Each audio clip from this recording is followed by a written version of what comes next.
Estamos de volta com o programa Abrindo a Bíblia na TV. Agora, nessa segunda e terceira parte, nós vamos traduzir e comentar o Pai Nosso, o texto hebraico, direto do original para o português, para que vocês notem e possam comparar o tradicional com o atual. Jesus disse para os seus discípulos que quando fossem orar, entrasse no seu quarto e fechasse a sua porta e orasse a Deus em silêncio. E quando fossem orar, orassem assim: Avinu Shebashamai, Itkadash Shimicha. Ave em hebraico é pai. Avinu, nosso pai. O Pai Nosso. Portanto, a primeira frase, Avinu, que é nosso Pai. Veja que Jesus ensina que Deus é Pai de todos. Portanto, igualdade. Na hora que a gente vai rezar, que a gente vai orar, a gente não deve se sentir superior aos outros, mas ter a humildade de saber que todos nós somos iguais perante Deus. Daí porque ele diz, Avinu Shebashamai, que és dos céus e não que estás nos céus, porque Deus não está restrito numa região geográfica. Ele é Senhor de todo esse universo. Então é Pai Nosso dos céus. E aí, Itkadash Shimicha, santo é o seu nome, e não santificado seja o vosso nome, como a gente coloca, como se nós estivéssemos permitindo que Deus fosse santo. E Jesus sabia que Deus é santo e que está acima de tudo e que não precisa que nós o desejemos. Nós temos apenas que reconhecer a sua santidade. Daí porque Avinu Shebashamai, Pai Nosso dos céus, Itkadash Shimicha, santo é teu nome. Acabou a conversa. Nós dizemos, venha a nós o vosso reino. Jesus ensina a dizer, Tavô Malekuterá. Tavô é do verbo lavô, que é vir. Venha o teu reino. Malekut é reino. Malekuterá é o reino teu. O reino que é, tu és o dono. Então, Malekuterá, venha o teu reino. Quando a gente diz, venha a nós o vosso reino, parece que o reino de Deus só existe para os homens, e os animais, e as plantas. E os seres que nós chamamos inferiores também são criaturas de Deus. Então o reino de Deus é para todos eles. Então Jesus não dizia, jamais diria, venha a nós, mas venha o teu reino. E nós dizemos, seja feita a vossa vontade, assim na terra como nos céus. Como se Deus precisasse do nosso consentimento para fazer a sua vontade. De forma nenhuma. Jesus ensina a gente a reconhecer e aceitar humildemente a vontade de Deus. Por isso que ele diz assim, Yase Ritsoniha, olha, se fará a tua vontade, Baaretz, na terra, como se fará nos céus. Então a vontade divina, a vontade de Deus acontece na terra, como acontece também nos céus. Que a gente goste, que a gente não goste. Não precisa dizer seja feita, não.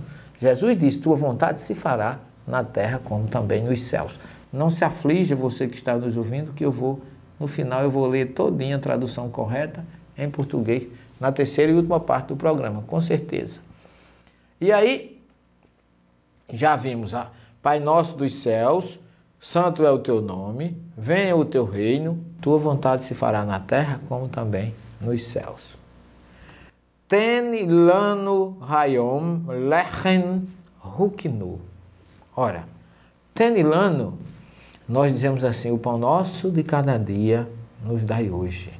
Ten lanu é dar-nos hoje, lechem, pão, hukinu, parte do pão. Em outras palavras, dê-me uma parte do que eu mereço para que possa ficar algo para quem não tem. É o reconhecimento do que a gente tem que deixar sempre pensar um pouco no outro. Nós dizemos o pão nosso de cada dia nos dai hoje e dá a impressão que cada dia, a impressão que eu tenho é que o mês é como se fosse assim, me dê logo do mês todo hoje para eu guardar para ter em minhas mãos. E Jesus não ensinou isso, ele ensinou que a gente não se preocupasse com o dia de amanhã. Então dá-nos hoje parte do pão. E agora vem a parte mais forte, que eu acho no Pai Nosso, que é que nós dizemos: perdoa as nossas dívidas, assim como nós perdoamos aos nossos devedores. Ora, perdoa as nossas dívidas assim como nós perdoamos aos nossos devedores. Jesus não coloca bem assim, porque isso aí, essa expressão no português, ela não tem um sentido que ela tem no hebraico, porque no hebraico diz assim: usilar lanu, perdoa a nós, a et ashimateinu, ou seja, perdoa as nossas culpas, os nossos débitos, aquilo que nós realizamos. Veja bem, não é assim como nós, mas kashe slohim, ou seja, solhim, quando perdoarmos ou perdoamos, nós, anachnu, a culpa do nosso devedor. Olha que coisa interessante. Ou seja, meu perdão é condicionado a que eu já tenha perdoado. Ou seja, eu só posso merecer perdão quando eu já dei perdão. E o que é que a gente encontra sempre nas pessoas? As pessoas não gostam de perdoar. Gostam de serem perdoadas. E o Talmud, o livro judaico, diz assim: Deus sempre perdoa, o homem nem sempre.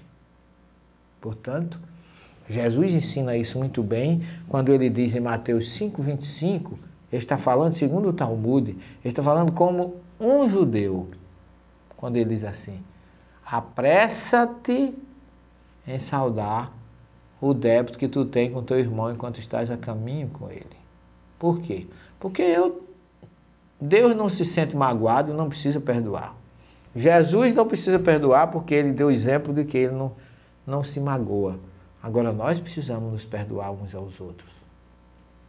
E se eu não perdoar a ofensa daquele que me causou, também não tenho o direito de receber o perdão de ninguém.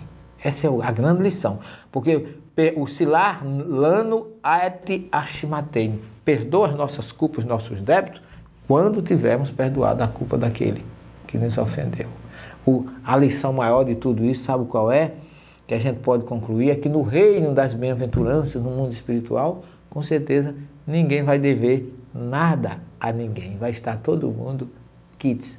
Mas não sai daí não, que ainda tem a parte final do Pai Nosso para a gente traduzir, terminar de traduzir, comentar e fechar a maior oração de todos os tempos, ensinada por Jesus numa gruta lá no Monte das Oliveiras, onde se encontra ainda hoje em pedras, em 66 idiomas, nós encontramos o Pai Nosso lá no Monte das Oliveiras. Continue conosco, nós vamos voltar num minuto. Não saia daí.